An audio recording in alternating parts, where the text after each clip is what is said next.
Hello students, very good morning. कैसे हो? तो माई सेल्फ विष्णु सोनी, कू साइंस अकेडमी ऑनलाइन प्लेटफॉर्म पर आपका वेलकम। बेटा हम लोग अपने लास्ट लेसन 3 के अंदर नर जनन तंत्र हेडिंग एक मेंशन की थी आप लोगों ने। मेल रिप्रोडक्टिव सिस्टम को हम लोग बेटा स्टार्ट किया हुआ था लास्ट, यही था ना, नर जनन तंत्र। और नर जनन तंत्र के अंदर हम लोगों ने देखा था कि नर प्राणियों के अंदर जो जनन तंत्र पाया जाता है उसे नर जनन तंत्र कहते हैं। और एक प्रारूपिक नर जनन तंत्र के अंदर निम्नलिखित संरचनाएं होती हैं। पहली रचना पर लोगों ने प्राथमिक जनन अंग के रूप में वृषण की बात की थी। उसके बाद द्वितीयक लैंगिक या जनन अंग के रूप में हम लोगों ने अधिवृषण, शुक्रवाहिनियाँ, शुक्राशय, शिशन आदि रचनाओं की बात की थी। और उसके बाद सहायक जनन ग्रंथियों की हम लोगों ने बात की, जिसमें हम लोगों ने प्रोस्टेट ग्रंथि और काउपर्स ग्रंथि को नोट किया था। क्लियर? कोई डाउट यहाँ तक? अब हम लोग बेटा 1 बाय 1 डिस्कस करते हैं।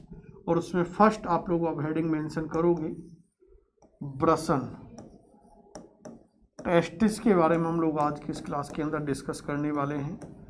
और वृषण में हम लोग बेटा अभी जो फिलहाल डिस्कशन कर रहे हैं ये टेस्टिस के आउटर स्ट्रक्चर के बारे में, बाहरी संरचना के बारे में हम लोग पढ़ रहे हैं। क्लियर? तो आप लोग हेडिंग या तो वृषण में मेंशन कर सकते हो या आप लोग और करके अथवा लगा के वृषण की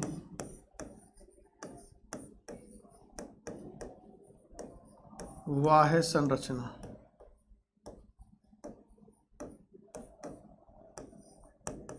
एक्सटर्नल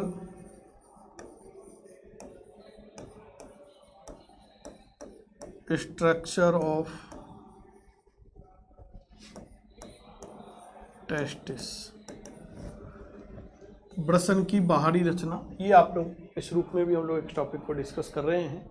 क्लियर? तो सबसे पहले हम लोग बात करें कि वृषण क्या है। तो एक तो आंसर आपके पास आ चुका है कि वृषण क्या है। तो नर प्राणियों के अंदर पाए जाने वाला प्राथमिक जनन अंग है। वृषण क्या है? तो नर प्राणियों में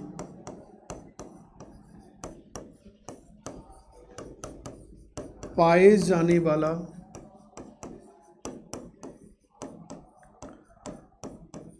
प्राथमिक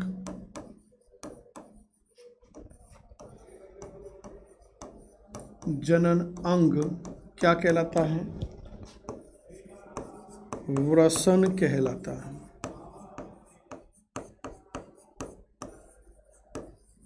क्लियर? अब हम लोग बात कर रहे हैं कि बेटा नर प्राणियों के अंदर कितने वृषण पाए जाते हैं। संख्या की यदि हम लोग बात करें तो नेक्स्ट पॉइंट आप क्या मेंशन करोगे बेटा? संख्या। तो एक जोड़ी, देखना ऑप्शन में 1 2 3 4 दिया हुआ है तो फिर 1 मत कर देना, फिर आपको 2 करना है। लेकिन यदि पेयर के फॉर्म में दिया है तब आपको एक जोड़ी लिखना है ना। तो वो क्वेश्चन की भाषा को थोड़ा सा समझना है, क्योंकि कई बार ये माइनर गलती हो जाती है हम लोगों से, क्योंकि हम लोग एक जोड़ी लिख के याद करते हैं और उस जगह 1 2 3 मिलता है तो फिर अपन एक को टिक कर देते हैं कि वृषण मानव में कितने वृषण पाए जाते हैं। तो याद रखना आप लोगों को कितने होते हैं? 2 होते हैं। और पेयर की बात करेंगे तो 1 जोड़ी होते हैं। यदि हम लोग इनके कलर की बात करें, रंग की बात करें, तो बेटा ये हल्के गुलाबी रंग की रचना होती है। हल्के गुलाबी रंग की ये क्या होती है बेटा?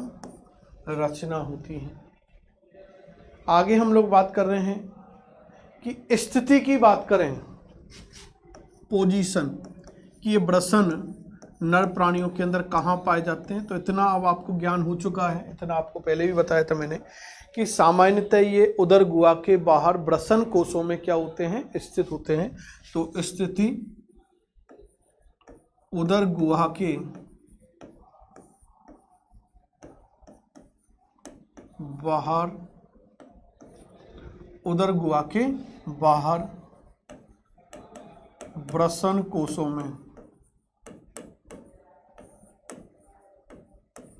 ब्रसन कोशों को अंग्रेजी शब्द भी आपको याद रख देना।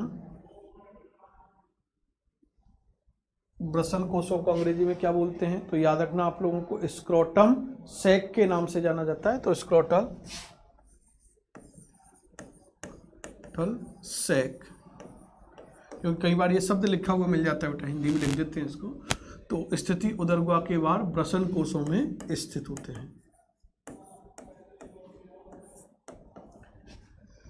अब बहुत अच्छा क्वेश्चन यहाँ से अब बोर्ड लेवल का भी क्वेश्चन निकल के आ रहा है, कॉम्पिटिटिव भी क्वेश्चन निकल के आ रहा है कि जो अधिकांश स्तनधारी प्राणी हैं, मैमीले जो आपकी मैमीलिया क्लास है, तो मैमीलिया क्लास के जो मेंबर हैं अधिकांश स्तनधारी प्राणियों के अंदर ये कहाँ स्थित होते हैं, उदरगुहा के बाहर ब्रसन कोशों में स्थित होते हैं। तो आप लोग यहाँ पर नोट डाल के लिख सकते हो या नेक्स्ट पॉइंट बना के लिख सकते हो। अधिकांश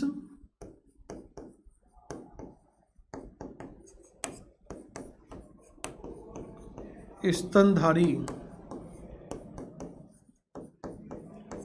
प्राणियों में, अधिकांश स्तनधारी प्राणियों में ब्रसन कोशों में ही क्या होते हैं, स्थित होते हैं। ये चीज आपको बेटा याद रखनी है। अब आपसे रीजन पूछे कि ये क्यों ब्रसन कोशों में स्थित होते हैं, तो जो ब्रसन कोश है, इन ब्रसन कोशों का जो तापमान होता है बेटा, ये आप लोगों के बाहरी जो तापमान होता है उससे 2 से 3 डिग्री क्या होता है, जो बॉडी का जो टेम्परेचर होगा उससे 2 से 3 डिग्री क्या होता है, अधिक होगा या कम होता है, कम होता है। क्योंकि स्थित क्यों होते हैं उसका कारण लिख रहे हैं, क्योंकि शरीर का तापमान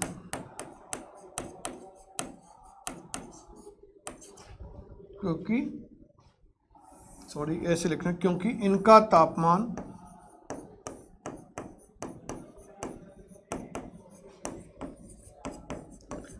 शरीर ताप से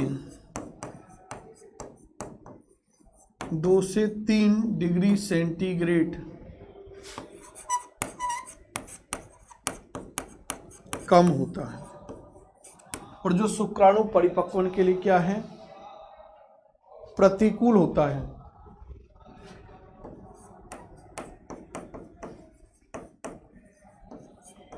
क्योंकि शुक्राणु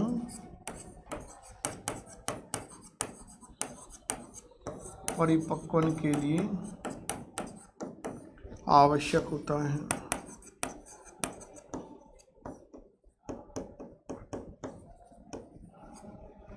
क्लियर?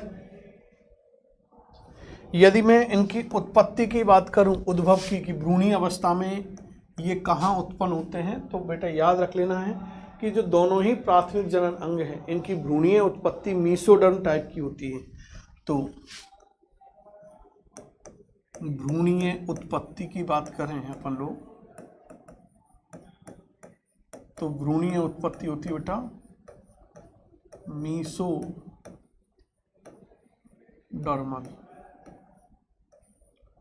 ओरिजिन में ये कैसे होते हैं, मीसोडर्मल होते हैं। क्लियर? अब हम लोग बात करते हैं कि जो ब्रसन है ये उदरगुहा से बाहर कब आते हैं।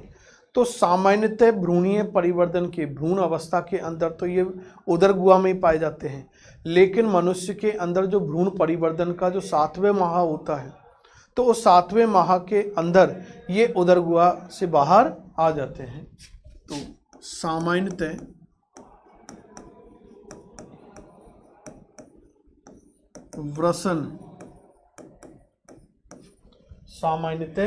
ब्रसन भ्रूण अवस्था में, भ्रूणीय अवस्था में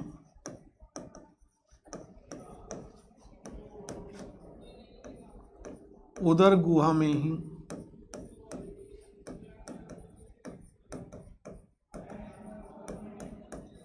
स्थित रहते हैं, लेकिन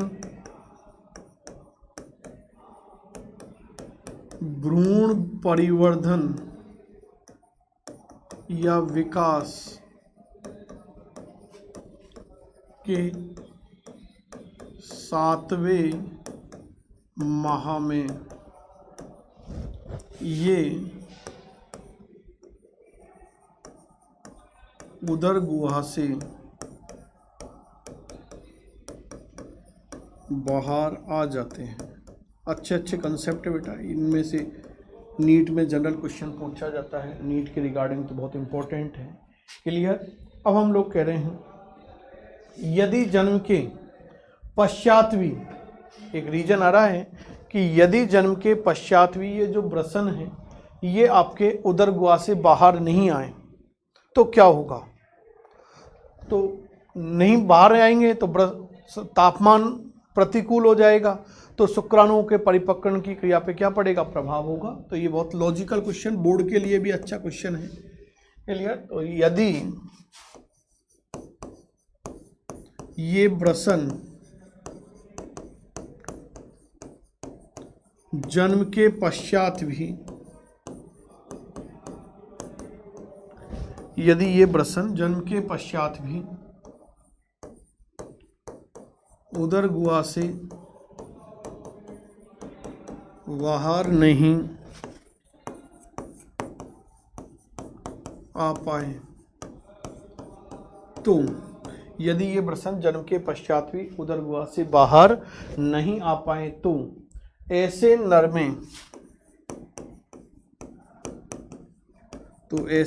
में शुक्राणुओं का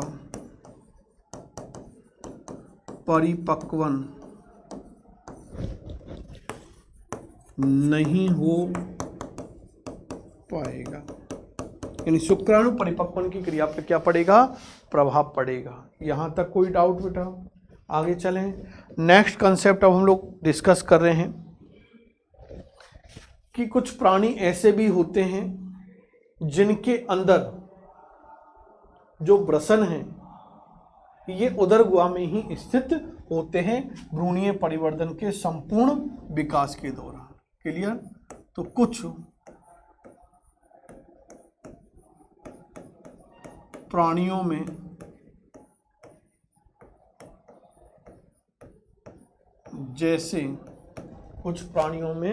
जैसे हाथी, व्हेल ना, समुद्री गाय, डॉल्फिन जैसे, हाथी ये सब स्तनधारी हैं, हाथी, व्हेल, डॉल्फिन, समुद्री गाय,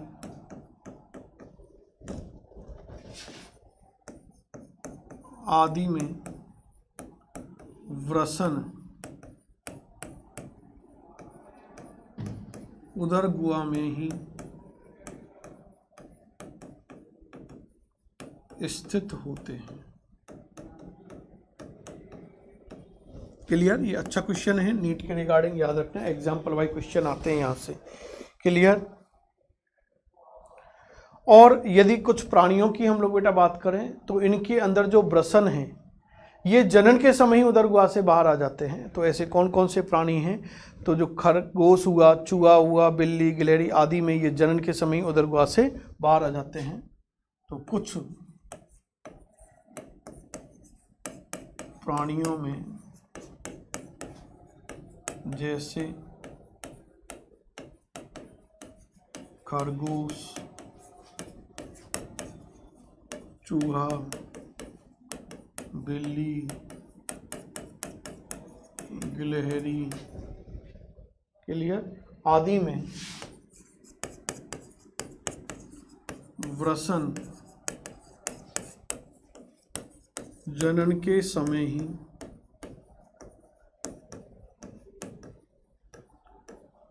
उदर गुहा से बाहर आ जाते हैं।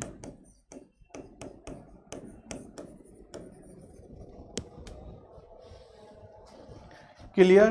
तो ये हम लोगों ने बेटा अभी जस्ट जनरल कुछ कंसेप्ट बात की है और ये अच्छे कंसेप्ट हैं, नीट के लिए बहुत अच्छे कंसेप्ट हैं। क्या क्या बात की है कि नर प्राणियों में जो पाए जाने वाला प्राथमिक जनन अंग है वो क्या होगा, ब्रसन होगा। यदि ब्रसन की संख्या की बात करेंगे तो एक जोड़ी, कितने होते हैं, एक जोड़ी, और वैसे बात करें तो दो होंगे। रंग, हल्के गुलाबी रंग की रचना होती है, कैसी होती है, हल्के गुलाबी रंग की रचना होती है। स्थिति की बात करें तो उदर गुहा के बाहर ब्रसन कोशों में स्क्रोटल सैक के अंदर ये पाए जाते हैं। लेकिन यदि हम लोग बात करें कि कुछ अधिकांश स्तनधारियों में तो कहाँ होंगे, ब्रसन कोशों में स्थित होते हैं। क्यों होते हैं, उसके पीछे कारण यहाँ क्या कारण है, तो कारण आपको बता दें, क्योंकि इनका जो तापमान होता है वो शरीर तापमान से 2 से 3 डिग्री, कई जगह 2 से 2.5 डिग्री सेंटीग्रेड क्या होता है, कम होता है, जो शुक्राणु परिपक्वन के लिए क्या है, आवश्यक है। यदि आगे हम लोग रीजन बातें कर रहे हैं कि उत्पत्ति की बात करें तो मीसोडर्मल होगी। सामान्यतः ब्रसन भ्रूणीय अवस्था में उदर गुहा में ही स्थित होते हैं, लेकिन भ्रूणीय विकास के 7वें माह के समय क्या होते हैं, ये उदर गुहा से बाहर ब्रसन कोशों के अंदर आ जाते हैं। लेकिन यदि ये उदर गुहा से बाहर नहीं आए, ब्रसन कोशों में नहीं आए, तो क्या होगा, तो शुक्राणु परिपक्वन के ऊपर क्या होगा, प्रभाव होता है। क्लियर, तो जिससे प्राणी कैसा हो जाता है, बंद हो जाता है। तो नर क्या हो जाएगा, बंद हो जाता है। तो ये याद रखना, नर में बंधता आ जाती है, स्टेरिलिटी आ जाती है। क्लियर। आगे हम लोगों ने लिखा है कि कुछ प्राणियों के अंदर ये उदर गुहा में पाए जाते हैं। ऐसे कौन कौन से प्राणी हैं, तो हाथी में, वुलवेल में, डॉल्फिन, समुद्री गाय में ये कहाँ होते हैं, उदर गुहा में ही पाए जाते हैं, उदर गुहा से बाहर कभी नहीं आते। लेकिन कुछ प्राणी ऐसे जिनमें जनन के समय ही उदर गुहा से बाहर आ जाते हैं, जैसे खरगोश, चूहा, बिल्ली, गिलहरी आदि के अंदर। क्लियर। तो इसके बाद का हम लोग पार्ट नेक्स्ट क्लास के अंदर डिस्कस करेंगे। Thank you, good bye.